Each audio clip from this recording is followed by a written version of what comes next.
आज जो बीजेपी जो आज स्ट्राइक का ऐलान किया है वो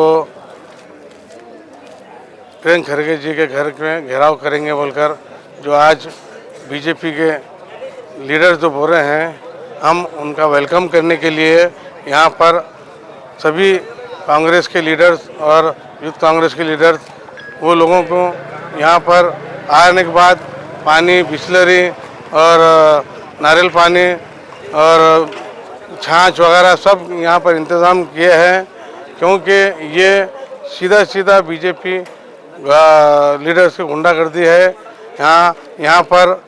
क्योंकि उनको डेमोक्रेसी है, वहाँ पर डिस्ट्रिक्ट डीसी है, जहाँ भी वहाँ जाकर आप मेमोरेंडम दे सकते हैं, बात कर सकते हैं, अपना व्यू रख सकते हैं। खास करके प्रियंक खरगे जी के घर को टारगेट बनाने का एक जो उन्होंने सोचे हैं, हम उनको यहाँ पर आने के बाद वेलकम करके उनको यहाँ जो भी हम व्यवस्था की है उनको यहाँ पर ये करते हैं। और रही बात दूसरी, प्रियंक खरगे जी जो ऐसे लीडर है जो बिछड़े, जो माइनॉरिटी, दलित, हर वो चीज़ पे आवाज़ उठाने वाले हैं, वो उन लोगों को देखा नहीं जा रहा है, हर इशू पे बात करने वाले हैं उन्होंने। क्योंकि ये बीजेपी गवर्नमेंट उससे पहले भी यहाँ पर कई 5 साल गवर्नमेंट की है, आप देख सकते हैं एक सिंगल डेवलपमेंट नहीं है उनका। आज यहाँ ये घर से खरगे जी आर्टिकल 371 जे जो आज पूरे भाग को यहाँ का बेनिफिट मिल रहा है, हर घर में, चाहे इंजीनियर हो, डॉक्टर्स हो या जॉब्स हो, ये घर सिर्फ यहाँ से हर लोग आकर यहाँ पे अपना फ़ायदा लोगों को पहुँचाए हैं। ऐसे बीजेपी वाले बोल रहे हैं कि प्रियंक खरगे राजीनामा देना बोलते हैं। राजीनामा किस वजह से राजीनामा देना?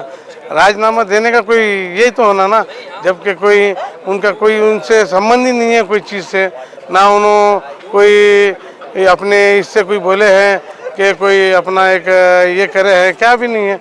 आप डायरेक्ट राजीनामे दिए बोल के, क्योंकि उनके पास इशू नहीं है, कोई इशू नहीं है।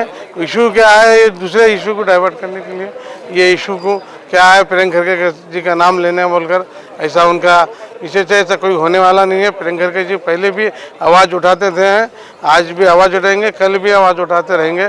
जो गलत काम हुए हैं वो पूरा उन्होंने उस चीज़ पे आवाज़ उठाएंगे। ಇವತ್ತು ಬಿಜೆಪಿ ಪಕ್ಷದವರೇನು ಪ್ರತಿಭಟನೆ ಹಮ್ಮಿಕೊಂಡಿದ್ದಾರೆ. ನಮ್ಮ ನಾಯಕರಾದ ಶ್ರೀ ಪ್ರಿಯಾಂಕ್ ಖರ್ಗೆ ಸಾಹೇಬರ ಮನೆಗೆ ಏನು ಮುತ್ತಿಗೆ ಹಾಕ್ತೀನಿ ಅಂತ ಏನು ಆಹ್ವಾನ ಮಾಡಿದ್ದಾರೆ, ಕರೆ ಕೊಟ್ಟಿದ್ದಾರೆ. ಅದು ಪ್ರತೀಕಾರವಾಗಿ ನಾವು ಅವರು BJP ಗುಂಡಾಗರ್ದಿಗೆ ನಮ್ಮ ಗಾಂಧಿಗಿರಿ ಅಂತ ಒಂದು ಟ್ಯಾಗ್ಲೈನ್ ಇಟ್ಟುಕೊಂಡು ನಾವು ಅವರಿಗೆ ಇಲ್ಲಿ ಚಹಾ, ನೀರು ಹಾಗೂ ಎಳಿನೀರು ವ್ಯವಸ್ಥೆ ಮಾಡಲಾಗಿದೆ. ಅವರು ಎಷ್ಟೇ ಜನ ಬಂದರೂ ಕೂಡ ಅವರಿಗೆ ನಾವಿಲ್ಲಿ ಅತಿಥಿ ದೇವೋಭವ ಈ ರೀತಿಯಲ್ಲಿ ಅವರಿಗೆ ನಾವು ಟೀ, ಕಾಫಿ ಕೊಟ್ಟು ಕಳಿಸ್ತೀವಿ.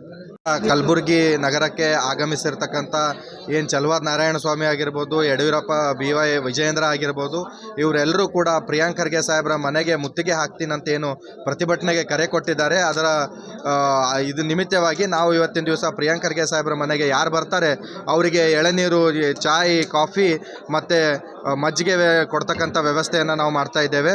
ಹಾಗಾಗಿ ಯಾರು ಅವ್ರ ಮನೆಗೆ ಬರ್ತಾರೋ ಅವ್ರಿಗೆ ನಾವು ವೆಲ್ಕಮ್ ಮಾಡ್ತಾ ಇದ್ದೇವೆ. ಪ್ರಿಯಾಂಕ್ ಖರ್ಗೆ ಜಿ ಅವರ ಯಾವುದೇ ರೀತಿಯಾದಂಥ ಪ್ರತ್ಯಕ್ಷ ಆಗಲಿ ಪರೋಕ್ಷವಾಗಲಿ ಯಾವುದೇ ರೀತಿಯಾದಂಥ ಕೈವಾಡ ಈ ಸಚಿನ್ ಪಾಂಚಾಳ ಸುಸೈಡ್ ಪ್ರಕರಣದೊಳಗಡೆ ಇಲ್ಲ. ಇವರೇನು ತಮ್ಮ ಒಂದು ವಿಜಯೇಂದ್ರ ಯಡಿಯೂರಪ್ಪ ಇದ್ದಾನೆ, ಅವನ ಕುರ್ಚಿ ಉಳಿಸ್ಕೊಳ್ಳೋಗೋಸ್ಕರ ಇವತ್ತಿನ ದಿವಸ ಈ ಒಂದು ಪೂರ ಪ್ರಕರಣಕ್ಕೆ ಒಂದು ಟ್ವಿಸ್ಟನ್ನು ಕೊಟ್ಟಿದ್ದಾನೆ. ಆದರೆ ಯಾವುದೇ ರೀತಿಯಾದಂಥ ಸಕ್ಸಸ್ ಅವನಿಗೆ ಸಿಗೋದಿಲ್ಲ. ಅವನಿಗೆ ಈ ಕಡೀ ಕರ್ನಾಟಕದಲ್ಲಿ ಒಂದು ದೊಡ್ಡ ಮುಖಭಂಗ ಆಗುತ್ತೆ. ರಾಜ್ಯದಲ್ಲಿ ತಾವೆಲ್ಲರೂ ನೋಡ್ತಾ ಇರ್ಬೋದು, 2 ಬಣಗಳಾಗಿದೆ. ಒಂದು ಕಡೆ ಯತ್ನಾಳ್ ಪ್ರತಿಭಟನೆಗೆ ಕರೆ ಕೊಟ್ಟರೆ, ಇನ್ನೊಂದು ಕಡೆ ಯಡಿಯೂರಪ್ಪ ಅವರ ಮಗ BY ವಿಜಯೇಂದ್ರ ಅವರು ಕೂಡ ಪ್ರತಿಭಟನೆ ಕರೆ ಕೊಟ್ಟಿದ್ದಾರೆ. ಹಾಗಾಗಿ BJP ಯಾವಾಗಿನ ಥರ ಇವಾಗಲೂ ಕೂಡ ಒಡೆದೋದ ಮನೆ ಆಗಿದೆ. ಇದರಲ್ಲಿ ಯಾವುದೇ ರೀತಿಯಾದಂಥ ಸಕ್ಸಸ್ BJP ಅವರಿಗೆ ಸಿಗಲ್ಲ. ಅವರಿಗೆ ದೊಡ್ಡ ಮಟ್ಟದಲ್ಲಿ ಮುಖಭಂಗ ಆಗುತ್ತೆ ಅಂತ ಇವತ್ತಿನ ದಿವಸ ನಾನು ಹೇಳ್ತೇನೆ. ನೀವು ಪ್ರತಿಭಟನೆ ಮಾಡಬೇಕಾದಂಥ ಏನಾದರೂ ಇದ್ದರೆ DC ಕಚೇರಿ ಎದುರುಗಡೆ ಮಾಡಬೇಕಾಗಿತ್ತು, ಅಥವಾ ಜಗತ್ ಸರ್ಕಲಲ್ಲಿ ಮಾಡಬೇಕಾಗಿತ್ತು, ಅಥವಾ ತಿಮ್ಮಾಪುರಿ ಚೌಕಲ್ಲಿ ಮಾಡಬೇಕಾಗಿತ್ತು, ಅಥವಾ ಮಿನಿಸ್ಟರ್ ಆಫೀಸ್ಗೆ ಹೋಗಿ ಮಾಡಬೇಕಾಗಿತ್ತು. ಯಾವಾಗ ನೀವು ವೈಯಕ್ತಿಕವಾಗಿ ನಮ್ಮ ಪ್ರಿಯಾಂಕ್ ಸಾಹೇಬ್ರ ಮನೆಗೆ ಬರ್ತೀನಿ ಅಂತ ಹೇಳಿದ್ದೀರಿ, ನಾವು ಕೂಡ ತಮಗೆ ಅತಿಥಿ ದೇವೋಭವ ಅನ್ನೋ ರೀತಿಯಲ್ಲಿ ಇವತ್ತಿನ ದಿವಸ ತಮಗೆ ವೆಲ್ಕಮ್ ಮಾಡಿ ಮನೆಗೆ ಬಂದವರಿಗೆ ನಾವು ಯಾವ ರೀತಿ ಚಾಯ್, ಕಾಫಿ ಕೊಡ್ತೀವೋ, ಬೆಂಗಳೂರವರಿಗೆ ಬಿಸಿಲು ನಗರಿ ಇರ್ತಕ್ಕಂಥ ನಮ್ಮ ಕಲಬುರಗಿ ನಗರದ ಬಿಸಿಲು ಜಾಸ್ತಿ ಅನಿಸ್ತದೆ. ಹಾಗಾಗಿ ಅವರಿಗೆ ಮಜ್ಜಿಗೆ ಮತ್ತು ತಂಪು ಪಾನೀಯಗಳನ್ನು ಕೊಟ್ಟು ನಾವು ಅವರಿಗೆ ವೆಲ್ಕಮ್ ಮಾಡ್ತಾ ಇದ್ದೇವೆ.